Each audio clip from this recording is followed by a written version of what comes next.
am about to head to the airport, and before I go, I want to show you how I have set up all of the plants with some sort of self-watering system or similar to withstand being away from me, their watering lady. That's all I am to them for about 3 to 4 weeks. So I am going to Florida for the winter season, for the holidays, to get away from the cold and from New York. And basically I did not film my process of setting these all up because it would just have taken me way too long, and it already took me a full day to do everything. So I'll just show you what it is about a couple minutes before I go to the airport, just so everyone knows. But I kind of did a couple of different strategies here, and I just put this table here for the plants. But basically, this is my bedroom plants. I have a couple of situations. So I have little jars filled with a little extra reservoir of water and them just sitting in it. So that was my main strategy. You can see for a lot of the plants, I started by really just watering everything, soaking it through. So I'm not as worried in the winter time because luckily they will be not as thirsty as they have been in the past when I left them in the summer, and that was a disaster. So let's see how this goes. I'm not too worried. I think most of them will survive, which is nice.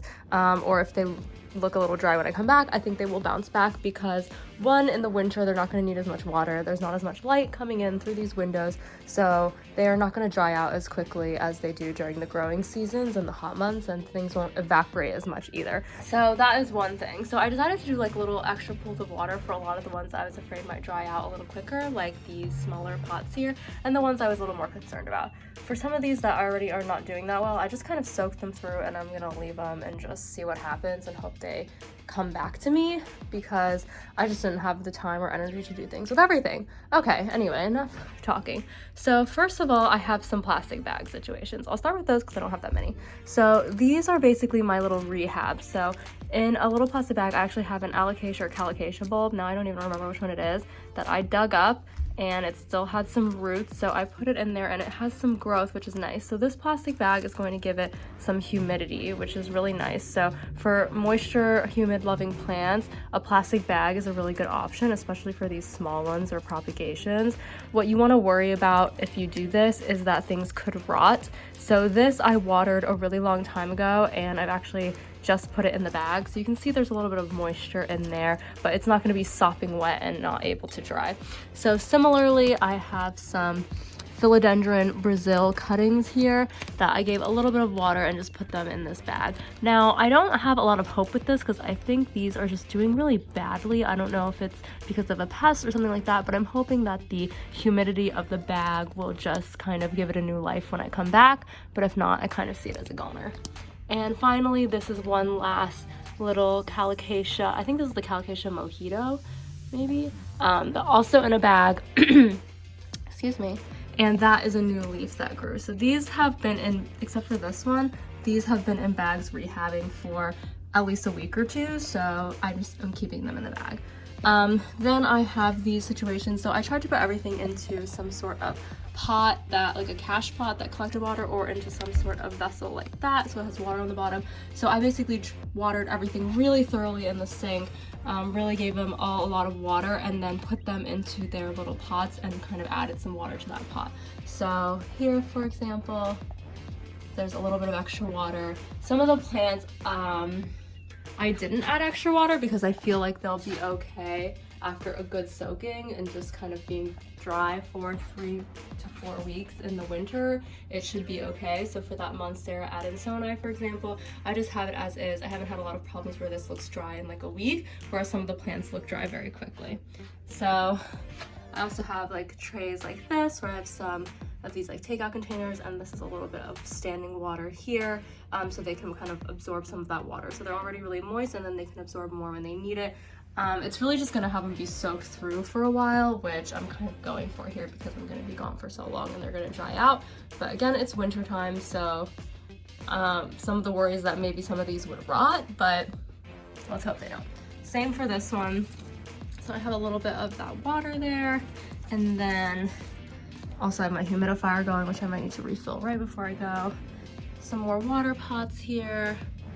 Over there, you can see I kind of crammed this whole window situation. Yeah, so different just pots of water or cache pots.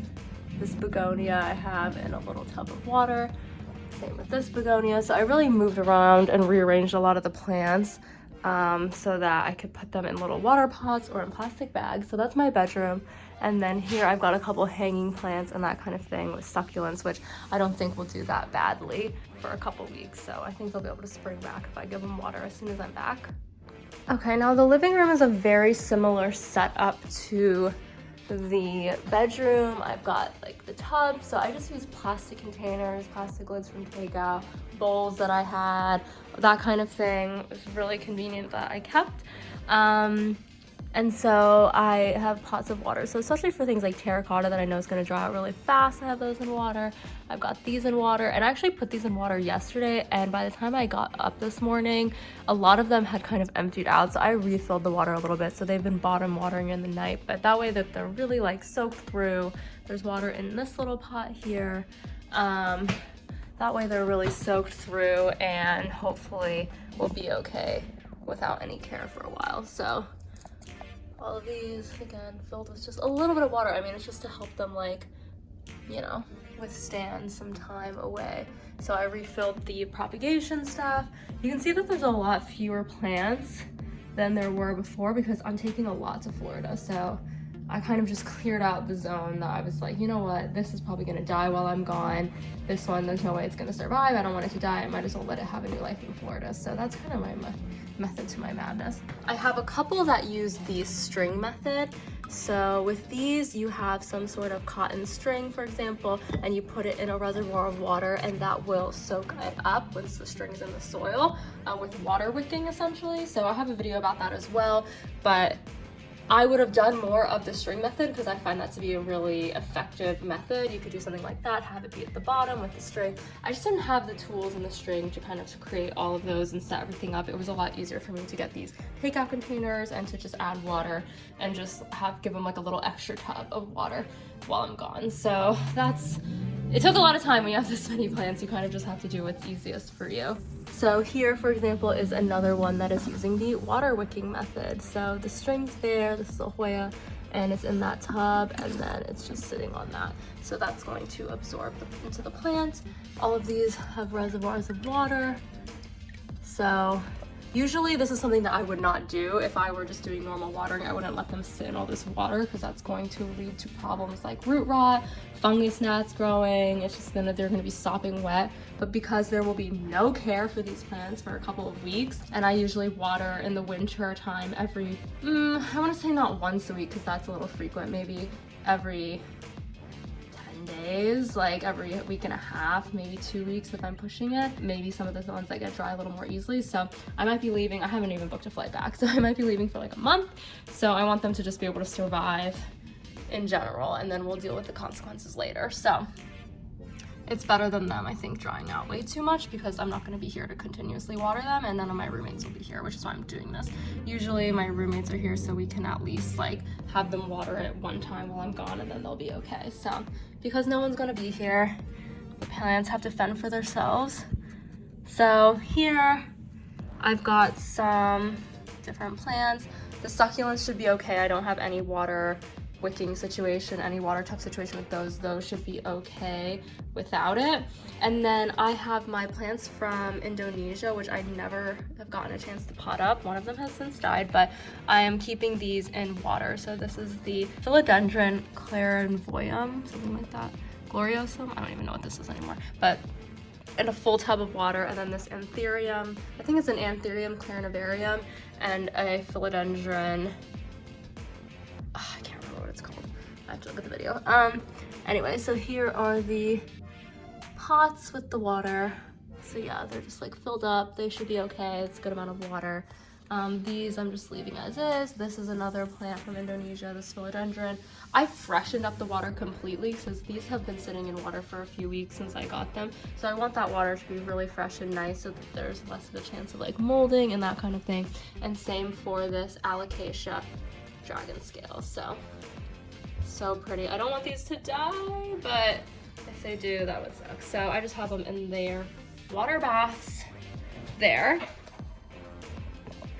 And same for this syngonium, also in this cup of water.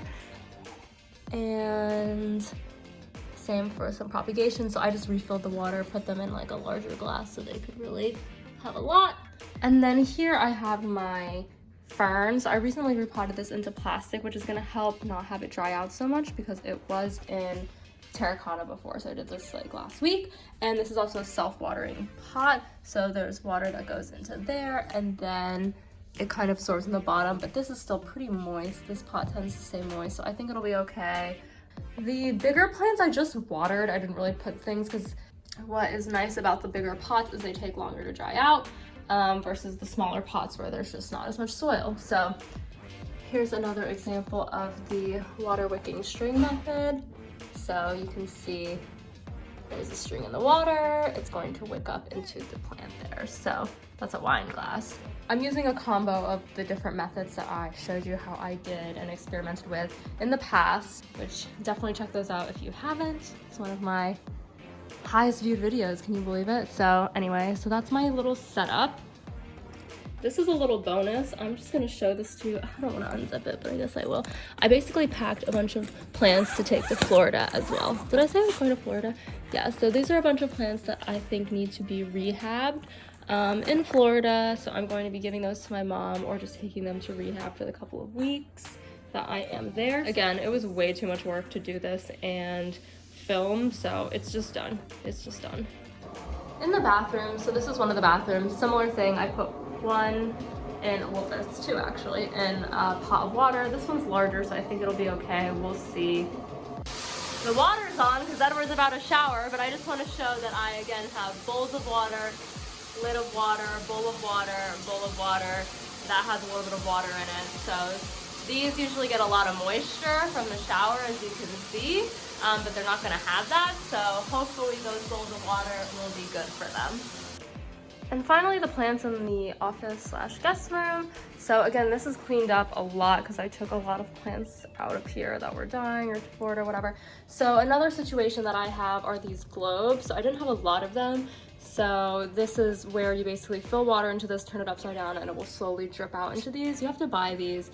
I got this one, I don't even know, I just found it. So this is my avocado plant. It does need a lot of water, so I'm giving it that little extra reservoir that way.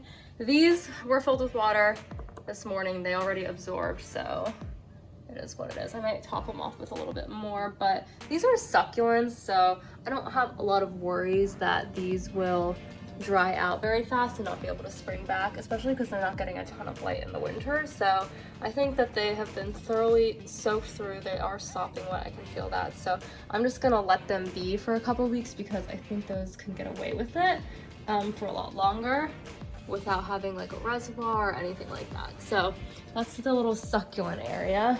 And then here I have some bigger plants, the false Aurelia, the bird of paradise. So I just water these again because they're larger plants and I'm hoping they're just not going to dry out as quickly. And also there's not a lot of light that comes into this room, especially in the winter time. Like these are really getting very minimal light. And I have another plant there, for example. It's getting very little light. I just watered it. And then there's some over here that are getting very little light. So another thing you can do if you are leaving your plants is you can also back your plants up from the window than more than you normally would. Usually you'd have them right by the window for a lot of light, but that way they're not getting as much light, they're not drying out as quickly. These plants look horrible, I don't know why I'm showing them. But yeah, so that way the plants don't dry out as much, they don't need as much water because they're further from light. You could also put like some blinds or some shades, kind of close those, some sheer curtains, that kind of thing, just to filter the light a little bit so there's not as much. That's more of a thing that you might need to do in the summertime. But since they're really getting a couple of hours of sunlight a day here, I'm like, just give them all the light that they can get, especially because in New York right now, the sun is setting at like 4 p.m. It sucks, so it's very little light here. That's pretty much all the plants. So here, this is what I was saying. This is usually hanging on the window over here. I have that one on the window now, but whatever. And this one I know dries out pretty frequently. I probably have to water this once a week, even in the winter, just because it's a little root bound. So I backed this up from the window. So that way it's getting just not as much light as it would have right pressed against the window, but still getting some light. So that's kind of the idea there. Similar with this one, like it's not as close to the window, so it's not going to need as much light. Again, propagations have been filled up. There's a little Christmas tree, plant themed. Isn't that cute? Isn't that cute? But yeah, that's pretty much everything. Oh, these also, because they have little reservoirs, I have topped them off with water in there. So that is basically everything.